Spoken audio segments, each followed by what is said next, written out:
Bienvenue à tous, ici Dreamer, et embarquez avec nous pour un voyage au cœur de l'art de l'un des plus grands sculpteurs de tous les temps, Michel-Ange et son chef-d'œuvre, le Mols. Le pape Jules II était un homme de grandes ambitions, un dirigeant doté d'une vision élevée et animé du désir de laisser une marque indélébile dans l'histoire. Il aspirait à laisser un héritage qui traverserait les siècles, une preuve tangible de son pouvoir et de son influence. Et quoi de mieux pour y parvenir que de reconstruire la basilique Saint-Pierre, le cœur du christianisme, symbole du pouvoir éternel de l'Église.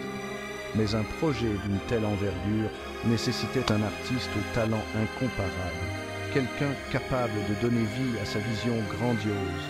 C'est là qu'entre en scène Michel-Ange, un sculpteur déjà reconnu pour son chef-d'œuvre, la Pietà, une création qui avait émerveillé le monde entier. Jules II lui confia la création d'un tombeau, un monument au pouvoir et à la gloire du pape, avec Moïse comme figure centrale. Michel-Ange hésita, incertain de pouvoir répondre aux attentes élevées du pape. Il se considérait comme un sculpteur, non comme un architecte, et l'ampleur du projet lui paraissait écrasante. Cependant, la volonté du pape n'était pas chose aisée à contrarier. Sa détermination était inébranlable et il insista pour que Michel-Ange relève le défi. Malgré ses doutes, Michel-Ange accepta la proposition et s'engagea dans un voyage qui allait consumer des décennies de sa vie, semé d'épreuves et de difficultés. Il était loin de se douter que cette commande allait le pousser dans ses derniers retranchements, tant sur le plan artistique qu'émotionnel, le conduisant aux limites de ses capacités. Le résultat final fut l'une des sculptures les plus emblématiques de l'histoire, un témoignage de son génie et de la vision grandiose du pape. La relation entre Michel-Ange et Jules II fut complexe, marquée à la fois par le respect et la frustration. Jules II était un mécène exigeant qui poussait Michel-Ange à travailler avec rapidité et détermination. Michel-Ange, homme en quête de perfection, ressentait la pression. Il mit tout son cœur et toute son âme dans le Moïse, s'efforçant de capturer l'essence d'un prophète, d'un guide, d'un homme aux prises avec le pouvoir divin. Le projet fut marqué par des retards et des désaccords. La personnalité passionnée de Michel-Ange se heurtait au caractère autoritaire de Jules II. À un moment donné, l'artiste alla jusqu'à quitter Rome par frustration pour finalement être persuadé de revenir par le pape qui ne se laissait pas démonter. Malgré les tumultes, il partageait la vision d'un tombeau magnifique, un témoignage de la foi et de la maestria artistique. Du haut de ses plus de 2,50 m, Moïse domine son environnement. Chaque détail, des veines saillantes de ses bras au regard pénétrant de ses yeux, transpire la force et l'autorité. Il tient fermement les tables de la loi, symbole du droit divin et de l'alliance. Pourtant, il émane de sa posture une certaine retenue, un moment de réflexion avant le passage à l'acte. Michel-Ange a magistralement capturé la dualité de Moïse, le législateur et le libérateur. Sa barbe coule comme une cascade, suggérant la sagesse et le poids des années. Cependant, son corps est celui d'un homme dans la force de l'âge, prêt à l'action. Cette tension palpable entre la puissance et la retenue, entre le divin et l'humain, est ce qui rend le Moïse de Michel-Ange si captivant. L'une des caractéristiques les plus marquantes, et peut-être la moins comprise, du Moïse de Michel-Ange, sont les deux cornes qui s'élèvent de sa tête.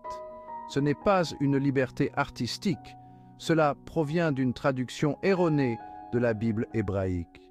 Le mot hébreu « karan » peut signifier à la fois corne et rayon de lumière.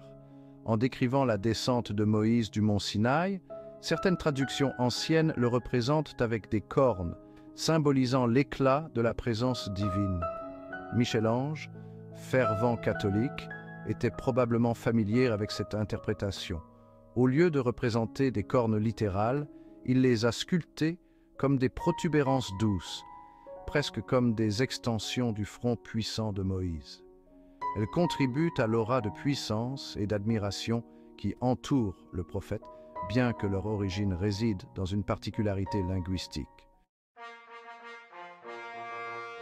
Le génie de Michel-Ange résidait dans sa capacité à donner vie à la pierre. Il abordait la sculpture comme s'il libérait des figures prisonnières du marbre, chaque coup de ciseau révélant leur forme cachée.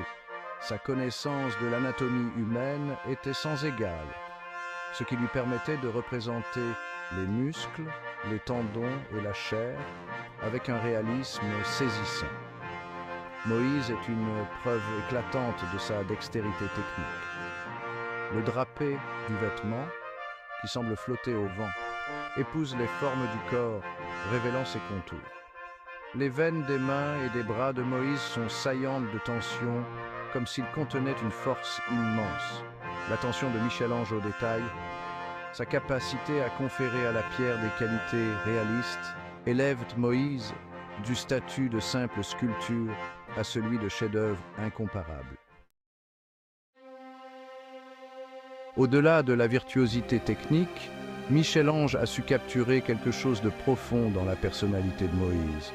Le front plissé, le regard intense, la légère séparation des lèvres, tout suggère un homme aux prises avec une immense responsabilité, peut-être même avec la colère et la frustration. Certains experts pensent que Michel-Ange a transposé dans la sculpture sa propre relation tumultueuse avec le pape Jules II. Ce réalisme émotionnel, cette capacité à transmettre la complexité des émotions humaines dans la pierre, est ce qui distingue véritablement Michel-Ange. Il avait compris que la vraie grandeur ne réside pas seulement dans la perfection physique, mais aussi dans la profondeur de l'expérience humaine. Moïse, le prophète, le législateur, devient un personnage auquel on peut s'identifier, une figure qui expérimente les mêmes passions et les mêmes luttes que tout être humain. Michel-Ange n'a jamais pu achever le tombeau grandiose tel qu'il l'avait imaginé. Le projet initial était ambitieux, conçu comme un hommage colossal au pape Jules II avec plus de 40 statues. Le pape Jules II mourut en 1513 et le projet perdit de son élan. La vision grandiose fut considérablement réduite après sa mort. Moïse, initialement conçu comme l'une des nombreuses figures, devint le point focal, trouvant finalement sa place dans la basilique Saint-Pierre aux Liens, à Rome. Là, il continue de susciter l'admiration et l'émerveillement de tous ceux qui le contemplent. Des visiteurs du monde entier se pressent pour admirer ce chef-d'œuvre, captivés par sa présence puissante. En se tenant devant le Moïse de Michel-Ange, on ressent une impression palpable d'histoire et d'art. C'est comme si le passé prenait vie à travers le marbre. La taille de la sculpture est impressionnante, mais ce sont les petits détails qui marquent véritablement le savoir-faire méticuleux que Michel-Ange a insufflé à chaque centimètre. Les veines de sa main, soigneusement sculptées pour exprimer un réalisme absolu, l'intensité de son regard qui capture un moment de profonde contemplation, la courbe subtile de ses lèvres suggérant des pensées et des émotions inexprimées. C'est une preuve de la capacité de l'art à transcender le temps et à nous relier au passé.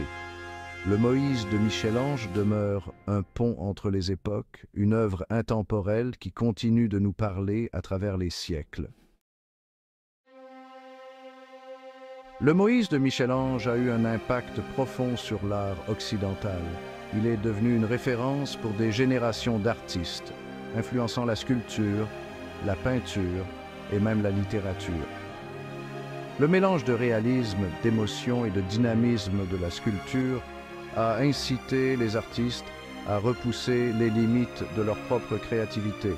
Des maîtres baroques comme le Bernin, aux peintres romantiques comme Delacroix, l'influence de Michel-Ange transparaît dans les œuvres d'innombrables artistes qui se sont efforcés de capturer le même sens du drame, de l'intensité et de la profondeur émotionnelle.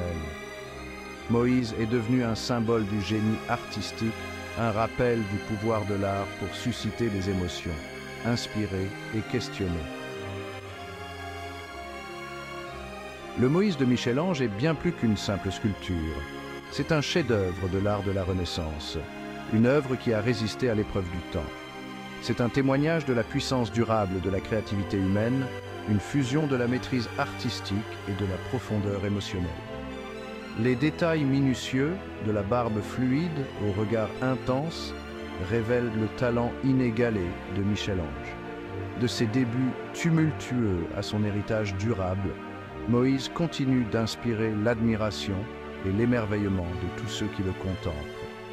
Le parcours de la statue, de sa conception à son achèvement, est une histoire de persévérance et de vision artistique. C'est un rappel du pouvoir de l'art à transcender le temps, à nous relier au passé et à mettre en lumière les complexités de l'expérience humaine. Chaque visiteur qui le contemple est transporté dans une autre époque, ressentant le poids de l'histoire et le génie de l'esprit de Michel-Ange. Michel-Ange n'a peut-être pas réalisé pleinement la vision grandiose du pape Jules II, mais avec Moïse, il a créé quelque chose de plus profond, un chef-d'œuvre intemporel qui continue de résonner auprès du public des siècles plus tard. La statue incarne l'esprit de la Renaissance, une ère de renouveau et de redécouverte. C'est un témoignage de son génie, de sa foi et de sa croyance indéfectible dans le pouvoir de l'art à élever l'esprit humain. Le Moïse de Michel-Ange n'est pas seulement une œuvre d'art, c'est un symbole du potentiel humain et de l'héritage durable de l'un des plus grands artistes de l'histoire. Ici, Dreamer. Abonnez-vous à notre chaîne pour plus de contenu passionnant. Paix et amour à tous.